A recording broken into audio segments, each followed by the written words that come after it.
नमस्कार, मी भाऊ तोरसेकर. तुम्ही बघत आहात प्रतिपक्ष. मित्रांनो, गेल्या आठवड्यामध्ये द जयपूर डायलॉग्स नावाचं एक हिंदी यूट्यूब चॅनेल आहे. त्यांच्या वार्षिक इव्हेंट्स होतात. मी गेल्या वेळेला नोव्हेंबरमध्ये जयपूरला गेलोसुद्धा होतो आणि अधूनमधून OCN म्हणजे ओमकार चौधरी यांचं एक यूट्यूब चॅनेल आहे. त्याच्यावर मी अधूनमधून चर्चा करण्यासाठी जात असतो. माझी हिंदी सफाईदार म्हणून नाही म्हणून मी शक्यतो टाळतो. मी पण कधीकधी उबळ आली तर हिंदी व्हिडिओ करतो.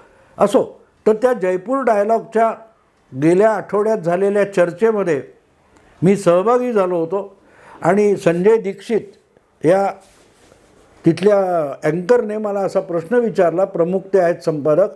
त्यांनी असा प्रश्न विचारला की BMC में क्या होगा.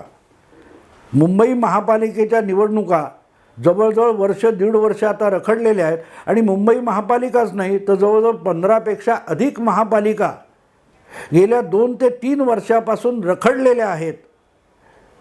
आपण जी मतदाराशी दगाबाजी केली आणि 2019मध्ये मतदाराने नाकारलेल्या काँग्रेस आणि राष्ट्रवादी यांच्याबरोबर जाऊन मतदाराच्या पाठीत खंजीर खुपसला आणि मुख्यमंत्रीपद मिळवलं, त्याचा धडा सामान्य मतदार आपल्याला शिकवेल या कारणास्तव उद्धव ठाकरे कुठल्याही निवडणुकीला घाबरलेले आहेत. आणि म्हणून ते मुख्यमंत्री असताना जवळजवळ वर्षभर आधी विरार, वसई, कल्याण, डोंबिवली, नवी मुंबई, कोल्हापूर अशा अनेक 5 मला वाटते महापालिका होत्या ज्यांची मुदत संपत होती. तिथल्या निवडणुका उद्धव ठाकरे यांनी होऊ दिल्या नाहीत. एका बाजूला महाराष्ट्रात पोटनिवडणुका विधानसभेच्या होत होत्या. देशाच्या बिहार, पंजाब, उत्तर प्रदेश, तमिळनाडू अशा विधानसभांच्या निवडणुका झाल्या तरी कोरोनाचं सोशल डिस्टन्सिंगचं कारण देऊन उद्धव ठाकरे प्रत्येक निवडणूक टाळत आले. याचं कारण त्यांना कुठल्याही निवडणुकीमध्ये महाराष्ट्रात आपण जो दगाफटका केला आहे त्याची सणसणीत चपराक मतदार मारणार याची खात्री होती आणि म्हणून त्या निवडणुका लांबलेल्या आहेत. आणि नंतर तर वर्ष सव्वा वर्षापूर्वी सत्तांतर झालं पण विषय कोर्टात गेलेला आहे आता आणि त्यामुळे त्या निवडणुका लांबलेल्या आहेत. अशा महापालिका, मुंबई महापालिका निवडणुका कधी होणार आणि त्या झाल्या तर त्यामध्ये शिवसेनेचं भवितव्य काय असेल असा प्रश्न संजय दीक्षितनी मला विचारला होता. त्याच्यात मी त्यांना परत जे मी वारंवार सांगत आलो की 25 वर्षात जवळजवळ निरंकुश सत्ता मुंबई महापालिकेची ही उद्धव ठाकरे यांच्या हाती राहिलेली. 1997 पासून बाळासाहेब हळूहळू स्वतःला राजकारणातून बाजूला अलिप्त करून घेत होते तेव्हापासून उद्धव ठाकरे यांनी जे शिवसेनेचं नेतृत्व आपल्या हाती घेतलं त्या काळामध्ये महाराष्ट्रातलं सरकार, मंत्रिमंडळ, मंत्रिपदं हा विषय नव्हता. मुंबई महापालिका म्हणजे शिवसेनेचा जीव असं पत्रकार नेहमी आणि सातत्याने सांगत आले.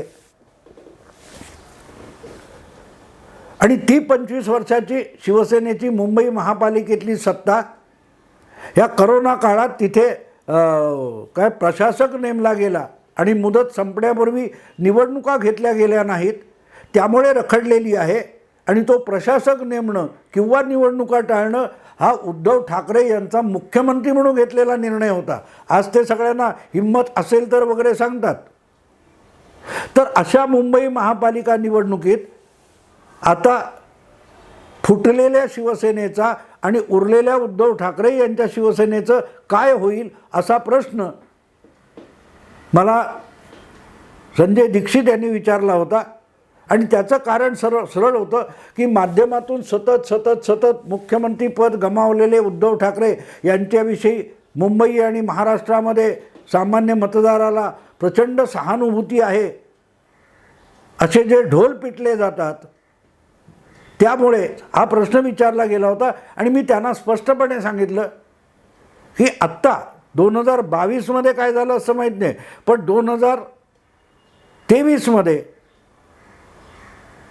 जो काय आजच्या एकनाथ शिंदे फडणवीस सरकारचा कारभार आहे त्याकडे बघितलं तर मुंबई महापालिका म्हणजे BMC उद्धव ठाकरे यांनी ऑलरेडी गमावलेली आहे. त्यांचा पराभव आधीच झालेला आहे याविषयी माझ्या मनात शंका नाही. त्यांना गंमत वाटली. आणि मित्रांनो, आत्ता तुम्ही ऐकल्यावरही तुम्हाला गंमत वाटेल की भाऊ तोरसेकर कसल्या आधारावर सांगतोय. तर मित्रांनो, एक लक्षात घ्या, सर्वे घेऊन काय सांगितलं जातं, राजकीय अभ्यासक काय सांगतात, यावर सामान्य मतदाराचं मत बनत नाही. मतदार ज्या प्रकारे मतदान करतो त्या मतदानाचे जे निकष, निकाल आणि निर्णय येतात त्याच्या आधारावर राजकीय अभ्यासक अभ्यास करत असतात आणि आपला तर्क बनवत असतात. पण तुम्ही जो तर्क बनवलाय त्याच्या आधारे कुठलाही मतदार मतदान करत नाही. तो आपला अनुभव, आजूबाजूच्या घटनाक्रम या सगळ्यांची गोळाबेरीज करतो आणि आपलं मत बनवतो आणि मतदान करतो. प्रामुख्याने मुंबईत तुम्हाला असं दिसेल किंवा कुठल्याही राज्यात, इतर राज्यात पण दिसेल की लोकसभेला ज्याला मत दिलं त्याला विधानसभेला तितक्या जोशामध्ये मतदान होतं असं नाही. आणि महापालिका, जिल्हा परिषद पातळीवर आणखीन वेगळं मतदान होऊ शकतं. अगदी तुम्हाला 1999चं उदाहरण देईन मी. 1999 साली महाराष्ट्रात लोकसभा आणि विधानसभा यांचं एकाच वेळी मतदान झालं होतं. तुम्ही मतदानाला गेलात, लोकसभेला मत दिलं, परत एकदा काय ती सही केली, विधानसभेला मतदान केलं. म्हणजे 1 मिनिटाच्या फरकाने महाराष्ट्राच्या मतदाराने लोकसभेला आणि विधानसभेला मतदान केलं. पण लोकसभेला शिवसेना भाजप युतीला जितकी टक्के मतं होती त्यापेक्षा विधानसभेला 8% मतं कमी होती. हा का फरक पडतो? याचा अर्थ 1 मिनिटाच्या फरकाने 8% मतदार बदलला. ज्याने लोकसभेला शिवसेना भाजप युतीला मत दिलं होतं त्यापैकी 8% मतदाराने अवघ्या 1 मिनिटानंतर विधानसभेला मतदान करताना युतीला मत दिलं नाही. इतका आपला मतदार चोखंदळ झालेला आहे. चोखंदळ झाला असं मी म्हणतो की त्याला कळतं लोकसभेला काय करायचं असतं, विधानसभेला काय करायचं असतं, महापालिकेला काय करायचं असतं. मित्रांनो, वर्षानुवर्ष शिवसेनेने 68 साली पहिल्यांदा मुंबई महापालिका निवडणूक लढवली. त्यानंतर पुढे 68 पासून 90 पर्यंत 22 वर्ष शिवसेनेला मुंबईत सुद्धा 2 आमदार एका वेळेला निवडून आणता आले नाहीत. पण त्याच कालखंडात झालेल्या मुंबई महापालिकेच्या निवडणुकीमध्ये भरघोस म्हणजे 35-40 असं म्हणजे त्यावेळेला अर्थात एकूण महापालिकेचे नगरसेवकांची संख्या 140-45 वगैरे असायची. त्यामध्ये 30 ही मोठी संख्या होती, कारण काँग्रेसलाही 70-80च्या पुढे जाता येत नव्हतं. भाजप वगैरे लहान पक्ष होते. सांगायचा हेतू असा की ज्या मुंबईत शिवसेनेला महापालिकेत कधी 42, कधी 35, कधी 48 असे नगरसेवक निवडून आणता येत होते, त्याच शिवसेनेला आमदार करायला मात्र मतदार तयार नव्हता. कारण ही संघटना महापालिकेचं काम करायला चांगली आहे, विधानसभेत किंवा लोकसभेत नाही, हे मतदाराला कळत होतं आणि त्याप्रमाणे मतदान होत होतं. सांगायचा हेतू असा मित्रांनो की याचं कारण तो कोपऱ्यावरचा जो शिवसेनेचा शाखाप्रमुख किंवा नगरसेवक असेल किंवा काँग्रेसचा असेल किंवा जनसंघाचा असेल, भाजपचा असेल, त्यालासुद्धा लोक रिस्पॉन्ड करत होते, कारण तो तिथे ॲक्टिव्ह होता. आणि मग तो असला पाहिजे म्हणून त्याच्या पक्षाला मत दिलं जातं. आणि हीच गंमत जर तुम्ही लक्षात घेतली तर कारण अनुभव असतो. लालबाग परळमध्ये जवळजवळ सगळे म्हणता येतील इतके नगरसेवक विधानसभेच्या क्षेत्रातले हे शिवसेनेचे होते, पण आमदार काँग्रेसचा व्हायचा. दादर वगैरे तुम्ही मतदारसंघ घेतले तो वॉर्डामध्ये शिवसेनेचा दबदबा, पण जेव्हा वॉर्डाचं रूपांतर विधानसभेत व्हायचं तिथे शिवसेनेला मार खायला लागायचा. हा जो फरक मतदार करतो तो जर तुम्ही समजून घेतलात तर तुम्हाला निवडणुकीचे अंदाज आडाखे बांधता येणं सोपं होतं. आणि प्रामुख्याने विधानसभेला काय होईल हा वेगळा विषय, लोकसभेला काय होईल वेगळा विषय, पण वॉर्डात काय होईल.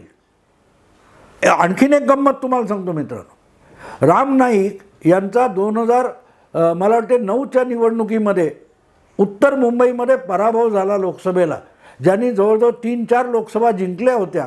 89 मला वाटते 89, 91, 96, 98 असे तुमचे राम नाईक होते. यांचा 2009मध्ये पराभव झाला का, सॉरी 2004मध्ये असेल, मला नेमकं आठवत नाही, बहुधा 2004 आहे, राम नाईक यांचा पराभव झाला. तर त्याचं कारण लक्षात घेतलं पाहिजे मित्रांनो. त्यांच्यासमोर उभा राहिलेला उमेदवार काँग्रेसचा असला तरी गोविंदा नावाचा अभिनेता होता आणि त्याला विरार या एका विधानसभा मतदार क्षेत्रामध्ये प्रचंड मतं मिळाली, जिथे भाजपचा आमदार निवडून येत नव्हता, तर हितेंद्र ठाकूर नावाचा अपक्ष आमदार निवडून यायचा. तो हितेंद्र ठाकूर हा बालपणीपासून गोविंदा या अभिनेत्याचा मित्र होता आणि काँग्रेसतर्फे त्याला उमेदवारी मिळाल्यानंतर हितेंद्र ठाकूरने वसई, पालघर वगैरे परिसरामध्ये आपला जो दबदबा होता तो गोविंदाच्या बाजूने उभा केला आणि म्हणून राम नाईक पराभूत होऊ शकले. सांगायचं आहे तसं ती मतं ही हितेंद्र ठाकूरमुळे गोविंदाला मिळाली आणि इतर ठिकाणी काँग्रेसची मतं गोविंदाला मिळाली. सांगायचा हेतू असा की तिथल्या स्थानिक पातळीवर जे चालतं ते महत्त्वाचं असतं. आणि आत्ता आपण जर मुंबई महापालिकेचे वॉर्ड वाईज बघितलं तर तिथे शिवसेना कमालीची विस्कळीत झालेली आहे. एकामागून एक माजी नगरसेवक एकनाथ शिंदे यांच्या शिवसेनेत जायला लागलेत. बहुतांश अजूनही उद्धव ठाकरे यांच्याबरोबर असतील, पण काँग्रेस पक्ष संपलेला आहे आणि काँग्रेसला गेल्या महापालिका निवडणुकीत काँग्रेसने रिप्लेस केलं आहे. आणि जशी शिवसेना काँग्रेस टक्कर व्हायची तशी गेल्या महापालिका निवडणुकीत भाजप आणि शिवसेना टक्कर झाली. मोठ्या प्रमाणावर अमराठी मतदार हा भाजपकडे गेला आहे आणि म्हणून काँग्रेस भाजपच्या संख्याबळावर आली, काहीतरी 30-32, जे पूर्वी भाजपचं संख्याबळ होतं आणि काँग्रेसचं जे 70 वगैरे 80 असं असायचं ते संख्याबळ भाजपकडे आलं, कारण मोठ्या प्रमाणावर अमराठी मतदार हा भाजपशी जोडला गेला. पण याच्या पलीकडे पुढच्या निवडणुकीमध्ये पालिकेची होईल तेव्हा शिवसेना, शिंदे गट आणि भाजप एकत्र लढतील असं आत्ता तरी म्हटलं जातं आहे. आणि शिंदे यांनी 1 वर्ष मुख्यमंत्री म्हणून जे काम केलं आहे त्याची किमया लक्षात घ्या. मग उद्धव ठाकरे गटाला प्रचंड फटका का बसणार आहे हे तुमच्या लक्षात येईल. एकनाथ शिंदे हे जिंकणार आहेत आणि त्यांच्यामुळे भाजप आणि शिवसेना शिंदेंची यांची युती मुंबई महापालिकेतून उद्धव ठाकरे यांचं युग संपवणार याविषयी मी निश्चिंत आहे. तर त्याचं कारण समजून घ्या मित्रांनो. मी जे सांगितलं वॉर्डामध्ये आम्हाला तो शाखाप्रमुख, तो नगरसेवक का लागतो, तो हाकेला उत्तर देतो, ओ देतो, येतो धावून मदत करतो. 25 वर्षामध्ये त्या नगरसेवकांनी आपापल्या पातळीवर काम केलं असेल, पण महापालिका म्हणून संपूर्ण शहरात जे काम व्हायला लागतं त्याचा बट्ट्याबोळ उद्धव ठाकरेंनी करून टाकलेला असला तरी कोपऱ्यावरचा नगरसेवक पाहिजे म्हणून शिवसेनेने तग धरून राहिला, आमदार त्यांचे येत राहिले. ही 25 वर्ष उद्धव ठाकरे यांची कारकीर्द बघितली तर एक असतं, उद्धव ठाकरे यांनी मुंबईचं नावच बदलून टाकलं, मुंबईची तुंबई करून टाकली. 25 वर्ष उद्धव ठाकरे, शिवसेना म्हणत नाही मी, उद्धव ठाकरे म्हणतोय, उद्धव ठाकरे यांच्याकडे मुंबई महापालिकेचा कारभार होता आणि त्यामुळे मुंबईचं रूपांतर तुंबईमध्ये झालं. गेल्या 10-15 वर्षातल्या वेगवेगळ्या माध्यमातल्या बातम्या काढून बघा. पावसाळ्याच्या काळात तुम्हाला असं दिसेल थोडा पाऊस जास्त झाला, 8-10 इंच पाऊस झाला की अख्खी मुंबई बुडाली आणि मग माध्यमात काय सांगायचे, मुंबईची तुंबई झाली, मुंबईची तुंबई झाली. गेल्या तुम्ही काय म्हणतात 15-20 वर्षातल्या माध्यमातल्या बातम्या पावसातल्या बघितल्यात तर रस्त्यात खड्डे की खड्ड्यात रस्ते, आणि मुंबईची तुंबई हे ठरलेले शब्द होते. 2023 हे असं एक वर्ष आहे मित्रांनो, अर्धा पावसाळा संपलेला आहे. मी बोलतोय ज्या वेळेला तेव्हा ऑगस्ट महिना संपत आला आणि ऑगस्ट महिना संपत आला याचा अर्थ अर्धा पावसाळा संपलेला आहे. पण एकदाही तुंबलेल्या पाण्यामुळे मुंबई बंद पडलेली नाही. मुंबईचे व्यवहार जगणं थोडं संथ गतीने झालं असेल पण ठप्प झालं नाही. उद्धव ठाकरे यांच्या काळात दरवर्षी पावसाळा आला की कमीत कमी 3-4 दिवस असे यायचे की पूर्ण मुंबई ठप्प व्हायची. ठप्प. इथे पाणी तुंबले, तिथे तुंबले, तिथे तुंबले, इथून गाड्या, ट्रेन बंद पडल्या, बस बंद पडल्या, पाण्यात गाड्या अडकल्या, ह्या रोजच्या बातम्या झाल्या होत्या. पण 2023चा पावसाळा एकनाथ शिंदे मुख्यमंत्री झाले आणि एक प्रकारे प्रशासक असल्यामुळे मुंबई महापालिकेचा कारभार हा मुख्यमंत्री एकनाथ शिंदे यांच्या हाती आहे. आणि तुम्ही बघितलं गटार आणि नाले साफ बरोबर होत आहेत की नाही यासाठी तो माणूस नाल्यात उतरून बघत होता आणि तिथल्या इंजिनियरची तिथल्या तिथे हजेरी घेत होता. पाणी कुठे तुंबलं तिथेही धावत जाऊन एकनाथ शिंदे यांनी व्यवस्था बघितली आणि एकदाही मुंबईत पाणी तुंबण्याच्या जागा आहेत तिथे सुद्धा वर्दळ थांबली नाही, व्यवहार ठप्प झाले नाहीत.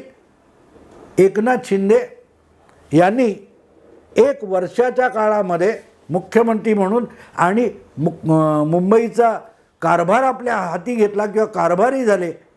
आणि उद्धव ठाकरेंनी ज्याला तुंबई करून टाकले होतं त्या शहराला, त्या महानगराला, देशाच्या आर्थिक राजधानीला एकनाथ शिंदे यांनी तुंबईपासून परत मुंबई केलं. हा मुंबईकरांचा अनुभव आहे. बाकी माध्यमातून काय थापा मारल्या जातात, वावड्या उडवल्या जातात, विसरून जा. पण तीच माध्यमं जी उद्धव ठाकरे यांना देशातला, जगातला सर्वोत्तम मुख्यमंत्री म्हणत होती, ती सगळी माध्यमं 2023च्या अर्ध्या संपलेल्या पावसाळ्यामध्ये तुंबई हा शब्द विसरून गेली आहेत. तुंबई हा शब्द गेल्या 2 महिन्यामध्ये सातत्याने पाऊस पडत होता, अविरत पाऊस पडत होता, कुठे कुठे तर मुसळधार कोसळधार पाऊस पडला. पण मुंबईची झाली तुंबई अशी बातमी कुठच्याही चॅनेलवर आली नाही. जणू काय मराठी पत्रकार तुंबई हा त्यांनीच निर्माण केलेला शब्द विसरून गेलीत. तो एकनाथ शिंदे यांनी 1.25 वर्षात मुंबईला काय दिलं असा जर प्रश्न कोणी विचारेल तर मी सांगेन उद्धव ठाकरेंनी ज्या मुंबईची तुंबई केली होती त्या तुंबईला एकनाथ शिंदे यांनी 1.25 वर्षात परत एकदा मुंबई करून टाकलं. आता या अनुभवातून जो मुंबईकर गेलाय तोच मुंबई महापालिका निवडणुकीतला मतदार आहे मित्रांनो. त्याचा अनुभव काय सांगेल उद्धव ठाकरे. आणि त्यांनी 25 वर्ष ज्याला तुंबई करून टाकलं ते उत्तम काम होतं का, की पहिल्या वर्षी 1 वर्ष मुख्यमंत्री म्हणून आणि महापालिकेचा अधिकार आपल्या हाती आल्यानंतर एकनाथ शिंदे यांनी एकदाही मुंबई तुंबली, पाणी तुंबलं म्हणून बंद पडू दिली नसेल तर तो मतदार कोणाला दुवा देईल, कोणासाठी सहानुभूतीने मतदान करील, विचार तुमचा तुम्ही करा. तुमचा अनुभव मोठा की ऐकलेली दंतकथा, काल्पनिक कथा खरी. मतदार अनुभवानुसार मतदान करतो.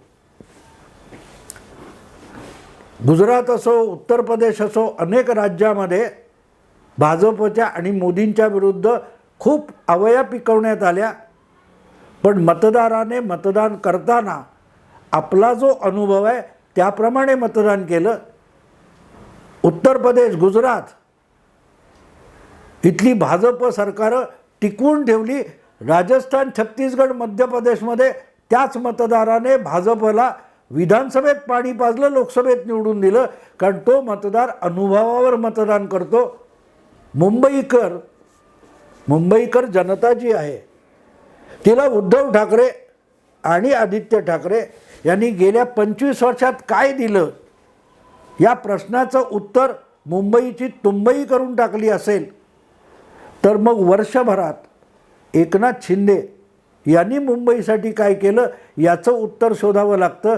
आणि ते उत्तर शोधताना लक्षात येतं की उद्धव ठाकरेंनी ज्याला तुंबई केलं होतं त्याला एकनाथ शिंदे यांनी परत मुंबई केलं आणि इतकी मुंबई करून टाकली आहे की रोज उठसूट शिंदे फडणवीस सरकारचे वाभाडे काढणारे अनेक पत्रकार, संपादक, अँकर तुंबई हा शब्द विसरून गेलेत.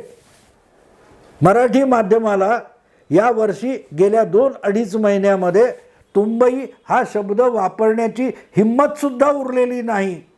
इथे फरक कळतो की BMCच्या निवडणुका, महापालिकेच्या निवडणुका आता कधी होतील तेव्हा महापालिकेच्या सत्तेतलं उद्धव ठाकरे युग समाप्त होणार आहे, अस्ताला जाणार आहे. आत्ता इथेच थांबतो. आवडलं लाईक करा, शेअर करा, सबस्क्राईब करा. नमस्कार.